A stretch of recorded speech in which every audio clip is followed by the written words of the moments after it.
You are listening to Processing Trauma Out Loud, conversations about trauma and healing from two women who are doing the work.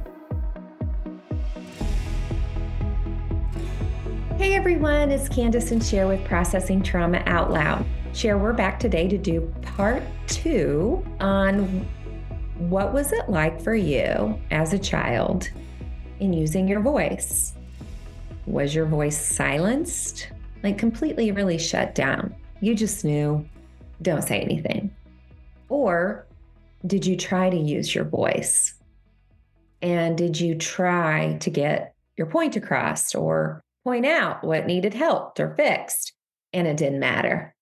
Maybe it wasn't shut down, but it was definitely disregarded because after all, you were just a child. So Sher, let's dive into what has it been like for us?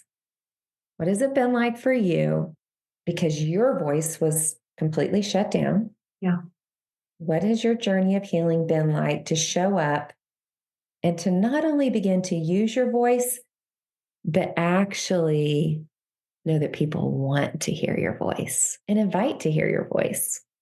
Yeah, which is the truth. I feel that now, and it almost feels a little scary to say that out loud, but I feel that my voice is really, really invited. How meaningful that is. Yeah, I could get a little bit emotional about that, to be honest. My voice was very shut down. And as I said last time, I learned the rules very early on that trying to use my voice would have been unsafe. My voice was shut down. We'll just put it that way. I didn't tend to ask for what I needed. I figured out a way to provide for what I needed. And so I think my journey becoming aware of this and then finding healing has been, and I've shared this before, but I remember my coach in early months would ask me often, what do you need? What do you need today? Or we'd be talking about an issue and she would ask, what do you need? And I really hated that question because I would feel a sense of spinning. I mean, I don't know, like, what? And finally I became more comfortable asking in that moment, okay, what would options be? What would an option for me, like, what possibly could I need right now? And so she might say, well, you might need me to ask you for more, or you might need a little bit of quiet space, or you might need some care around this. And then when she would help me by giving me options, then I could say, okay, I need this. So it was a really specific, slow moving process with one safe person who really helped me begin to ask for what I need. And that, without me really knowing, that was me beginning to recognize that my voice mattered and that my voice was wanted and that my voice would actually be responded to. And I do remember early on of being afraid to say what my option would actually. But then as trust grew and I knew that I was safe, I would be able to say, here's what I really need right now. And now I feel like I can say it pretty easily right now. And I'll maybe share a little bit more about that as we go on. But how about for you, Kandace? Especially as little girls, because we're talking specifically about women here. We know for a lot of women, that question that your coach asked can be very hard to answer. So Sher, I was taught indirectly to be the voice of my family. I know that sounds complex, but I actually did have a sense that people were looking to me to fix something or to do something. And I've shared this before. Even that little girl's voice that had to beg and plead for her brother to get up every morning. So that's just a little example. But in the bind of that, my voice also didn't matter. when I used my voice to say, Mom, we need to get help. And I told you this when we were talking. That 10-year-old girl was standing on a sinking ship with a megaphone saying, this ship is sinking. I used my voice and it still did not matter. Yeah. Our stories are coming from different perspectives, but I liked what you said early. In a sense, they were still both shut down. Yeah. And I'm thinking as you're sharing and as I was sharing too, like one way we can identify this also is to think about what are the ways we were affirmed or in what areas were we invited to shine? Because that would be inviting us forward, right? That would be inviting us to put our voice out into the world. Can we think of an area? And if we can't think of an area, were we invited to shine according to our true heart coming forward? Or were we invited to shine according to the rules of the system? Well, and in my case, it was too much, too fast, too soon. I can own now that I actually can use my voice in a very good, loving, helpful, firm way at times. And a 10 or 11-year-old girl did not need to be using her voice to try to get her brother up for school. So it was just too much. It wasn't my role. It wasn't my job. I don't know if that's what you're talking about. So I feel like that was seen in me as a young child. Right. And it was consumed in a way that actually harmed me. Yeah, brought more harm through parentification and then a host of other dominoes that fell surrounding that. Are you talking about that though? That there's something of the gifting in there? Yeah. It gets convoluted with the trauma. Yes, that's exactly what I mean. Yeah. In a healthy system, we're called forward to truly shine in the world, right? Mm-hmm. To put our goodness out there, to put our voice out there, to be delighted for the ways that our glory is radiant. In an unhealthy system, that is not allowed. Our glory is devoured or hated or envied.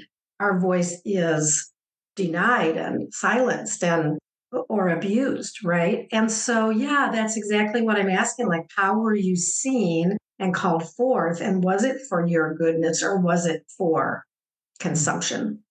Yeah, I would just like what I just said for consumption. Yeah.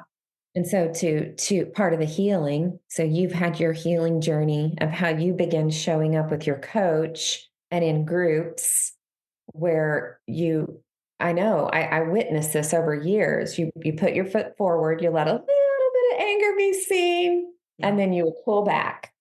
And you would be honest about how scary it is to feel anger. Right. Yeah. And so you've had your path on how you've continued to do that and have experienced so much goodness in having a community that not only welcomes your anger, but is saying, Sher, your anger is good and needed. Go Which ahead. is still surprising to me. Yeah. Do you want to share briefly about kind of what happened today? Today, I know. Yeah. It's so fresh, but it's so beautiful. Yeah. So I typically wake up very early in the morning and have a very long period of time for journaling and just kind of processing things that I'm thinking about or feeling or experiencing. And this morning, as I was processing, I began to feel extreme anger. I mean, rage that became so intense. And yet I noticed that I wasn't in dysregulated rage. I wasn't chaotic. I felt like my prefrontal cortex was engaged. I recognized even a sense of this, and you called it wrath a couple of weeks ago. Like there's a righteous wrath to what you're feeling about some of the things that I experienced as a child. And that word came back to me this morning that I had the awareness that the wrath that I feel about some of the ways that I was harmed as a child. And it just kept getting bigger and bigger. I ended up writing a text to our Pearls group, and I ended it with, I think the way I ended it was saying, I just not even express how much anger I feel right now. At that moment, I was starting to really get dysregulated. As a matter of fact, I feel like I was very close to just spiraling deep, deep down. It was almost like that amount of rage was overwhelming my system. The phone rang, my phone rang, and it was one of the Pearls. And then you called about 5 minutes later, but I was already in conversation. But Lisa called and I picked it up right away, which there was nothing in me that felt like, oh no, I'm not gonna pick it up. Like I knew she saw my text and I knew she was calling. She helped me contain the anger that I was feeling. There was no message about shut this down. There was no message about quiet down. There was no telling me to stop swearing because I'll tell you, like the more intense language that I could speak in that moment, it's like it needed to come out of my body. How much anger I felt about the things that had been done to me. And she was there, like she was with me. She was helping contain it without telling me in any way to sit down and be quiet. And I needed to keep expressing. Didn't take very long. I mean, I would say like maybe 2 minutes that I just spoke and felt and she was there with me. And then I think I took a breath and I could feel calmness begin to enter. Mm-hmm.